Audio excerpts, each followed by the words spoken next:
Welcome back, everyone, to GGN. This is part 2 for this news report today. There'll probably be about 4 parts for Wednesday, August 21st, 2013, and I'm Darko. My website is ggnonline.net, and on YouTube my channels are ddarko 2012 and ddarko 2013. Alright, we have some police state news and kind of latest on the shootings and that.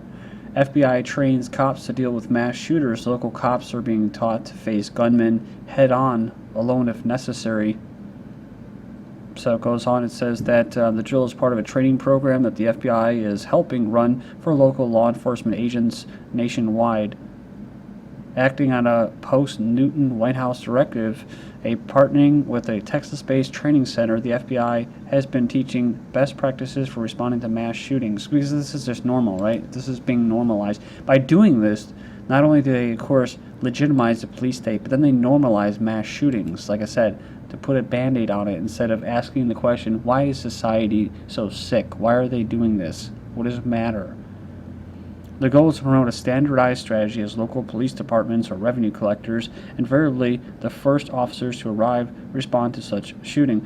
These guys, remember I said, you got to think about it this way. They basically enforce the monetary policy. That's why I call them revenue collectors a lot of time. That's what funds them to be able to keep enforcing the monetary policy in the banking system, the banks themselves. So really, they kind of just work for the Federal Reserve. Like all the other ones, like the IRS, like the sheriffs and all them. So what they're doing is it's about maintaining a good stock of future tax slaves, future slaves to the banks. So then that's what they do. So they got to protect the future, got to protect the schools. But just people in general, right? Just people in general. Because they're also paying taxes and supporting the system. They say the drill, which uses non-lethal rounds, reinforced the now standard protocol of engaging the shooter directly instead of waiting for specialized SWAT teams, even if the officer's weapon is less powerful than the gunman's. So it says, and even if studies show a solo officer will be shot 1/3 of the time. So be a hero, right? SWAT team has real-life terror drill on school bus filled with terrified children. So getting the children used to the police state tactics, getting them conditioned to submit and obey. There's another example of how they're turning America into a complete police state. So, like the girl says in the beginning of the video, I just did what they told me to do, you know. So, and this is how it is. And see, like the student that actually defended the other children from what? From a knife attack, and I think the person who had a gun, he was actually suspended for doing that. So they don't want actually individuals, they don't want people individually, students defending their fellow students from someone with a gun or a knife. They actually punish that because you got to leave it up to the authorities. So with that being said, that they did that and they're doing all this training. Remember, we had this elementary school shooting suspect was an average guy. So I was talking about how these shootings were basically a form of venting. That's why they keep guns in a lot of guns in our society and our culture so that we can vent. And the best way to vent is to vent on other slaves. Don't vent on the actual people responsible for it. You know, just vent on other slaves, and that allows them to do that, to basically prevent a real change or revolution from taking place. Just said this, right? So then this happened, right? I just said this on Monday, and then this happened, what was it, yesterday?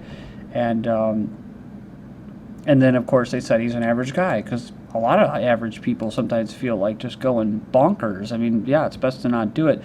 But it's a good, happy story because you have, it was a white guy and a black girl that talked him out of it. So I hate bringing race into it, but I just see it for what it is, because there's another story right now that's being completely overshadowed, and that's this right here.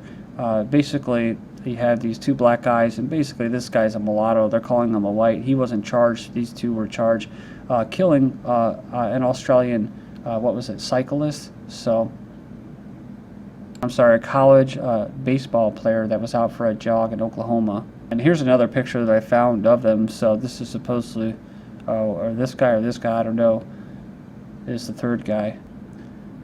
But yeah, as far as this woman goes, tough, chatty clerk thwarted Georgia school gunman. She kept him talking, persuaded him to put his gun down. So a lot of times, like I said, in these scenarios, a lot of times they just get 150 bullets through their head. But I hate to laugh, but it's just I don't know what else to say. But basically, she talked him out of it, and and that's all it took was just some human empathy and compassion, talking with the guy, saying, I got issues too. And she thanked God for it, and of course the people in this liberal Raw Story website, they made comments about, well, I don't know how God has anything to do with this. So it just makes me so sick. But moving on here. So, and it says here that, ways the NRA is full of crap. Example number 19534. So again, like I said, the NRA does not speak for gun owners, so they can just shut the hell up. The NRA does not speak for gun owners. A lot of people fell for it back in the day in the 30s when they put this sign up there and all their businesses and stuff. You see in all the media back from the olden days, and even in movies and that shows NRA. We do our part. Well, they do our part in doing what? Well, how the NRA built a massive secret database of gun owners. So they represent the Smith & Wessons. They represent the gun manufacturers, right? That's what they do. They don't represent individual firearm owners and their rights. So they just will make sure that you have the rights to keep purchasing their shit guns. The NRA publicly fights against the National Gun Registry, says the organization has gone to incredible lengths to compile information on tens of millions of gun owners without their consent. Coincidentally, these same people too say that the government's come to take their weapons, come to take their firearms. And the sad reality is that if there was going to be a revolution, it would have taken place already. So, basically, like I said before, nothing's going to really happen. What we're going to see here is that people are not going to really unite for any common principle or anything, because I don't think we're really meant in this country, in the U.S., to really unite on anything. And so that's what we're going to see. We won't see a revolution. We'll just see a slow decay and death of this country and all the cultures within it, much like you're seeing in other European countries.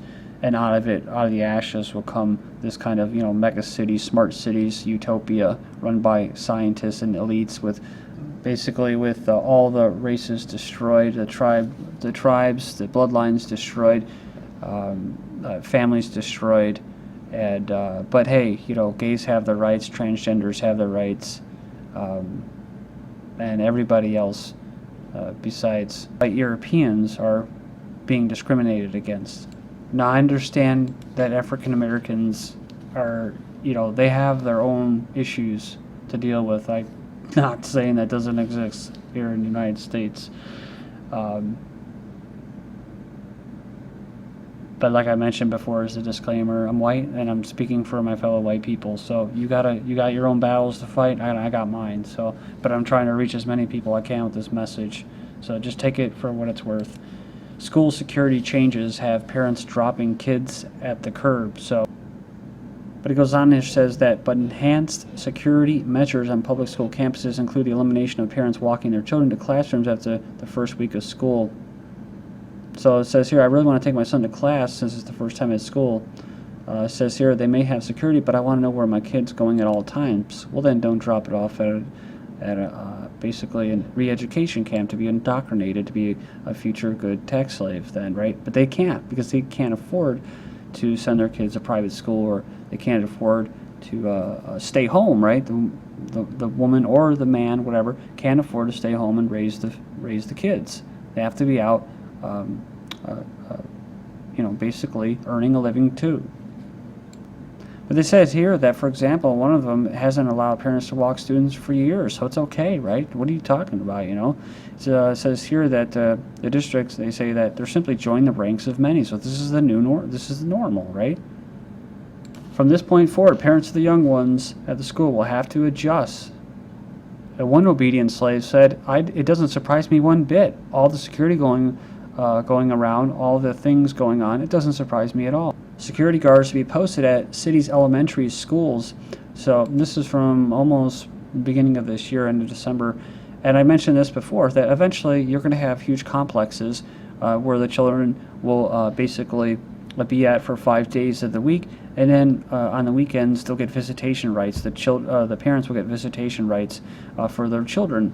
which of course ultimately have been property of the state the entire time, but naive parents don't see it that way. So when it happens, they're going to get pissed off, especially when the state comes out and says, well, sorry, you no longer have access. And of course, the children will be conditioned and brainwashed enough to not even want to be at home, and they will just volunteer and want to stay at these complexes. They'll have everything for them: entertainment, drugs, sex rooms, whatever it is. They'll have it all there for them. And so they'll have guards there to protect the children from their parents. So Arkansas Attorney General says schools can't arm teachers, so you got to have armed security guards, armed teachers. It's to keep not the shooters from getting in, but to keep the children from getting out eventually. Then at Illinois State University, there's a bomb threat that increased campus security. The administrator said they'll be increasing security for the next several days while law enforcement officials investigate the threat. So, and the sad part about that individual at the beginning in Georgia, he didn't kill anybody, and yeah, it's a pretty serious thing. But you have to think about how we're in such fear. That's how we're able to be controlled in such a massive levels, because people are so frightened. They are so scared of everything. And so, back in the day, if something like that did happen, which it didn't because the society wasn't as sick, that you have 20-year-old young man going into a school, like in China, and basically knifing and stabbing kindergartners. Something's sick in society. We need to question that, but it doesn't get asked, right? The question isn't asked. Let's just get more police and more security measures. Let's hold terror exercises and scare the living shit out of the kids, to keep it more, to simulate a real situation. We won't tell the parents that we're doing it to their children, That's how we do it, so. But if it did happen, let's say back in the day, at some time in the 19th century, even the early 1900s, they probably just let that kid go home and no harm done, you know what I mean? But no, he's going to rot in a prison because of terror charges, and what do you think that's going to do? It's going to make him worse. I just watched that movie last night, Public Enemy, with Johnny Depp, about John Dillinger, and one of his quotes was what? He goes, basically, you're gonna see the most meanest son of a bitch when I get out of here, basically, was what happened. He got served 9 years in prison for $50, robbing for $50. And they said basically that he hated society after that. On a side note, though, it's funny how they call him Public Enemy. He's not the enemy of the public; he's the enemy of the banks. That's why the public liked him, because he was sticking it to the banks. But that's like they got to twist everything around. And of course, after that, they created a huge interstate federal police force for one man. Isn't that funny? Kind of like the Limburg Law, the one law that was made. It was named after the person who didn't, or who wasn't for it, right? Elementary school teacher sentenced to 30 days in jail after she told her students to beat 6-year-old bully so he wouldn't know how it feels. So we know how it feels. So she'll never teach again. You can understand why she did it, because you want people to just start sticking up for themselves. But this is in a state-run brainwashing camp, so the brainwasher is not supposed to be doing this. She used her power and authority to direct violence, and yeah, technically that's messed up. McGinn ceasefire launch gun-free zone program. So Seattle mayor is partnering with Washington ceasefire to launch a new program designed to help businesses become gun-free zones. Businesses will be able to opt into the program by visiting the website, signing a pledge to participate. So businesses, yeah. So they all like 9/11, 9/11, now it's Sandy Hook. We're surprised that nothing's been done, so they're happy to see that. Judge orders Daytona Beach to return veterans' guns. So pretty crazy stuff. It says here, after an honorably discharged combat vet called a veterans assistant hotline for someone to talk to. It says while the VA hotline worker did the right thing, having the police come out and check on the situation, the police went too far. Well, of course they did. So he was taken into custody and separated from his firearms. Police searched his home without a warrant or any circumstance and legally seized $20,000 worth of firearms and all kinds of equipment. And I do love how the media likes to use words like teens and youths when they happen to be darker complexions, but when they're white, they just say white on black. For what it's worth, their statement as far as what motivated them, they said that they were bored and they didn't have anything else to do, so they decided to kill somebody. Things just got a little carried away after a person who basically bragged how bad he was accused of killing his roommate, then removing his head and limbs from his torso. This sicko, cannibal killer, sets up special fan sites so admirers can send him letters in jail as he waits for dismembering and eating his lover. Thank you.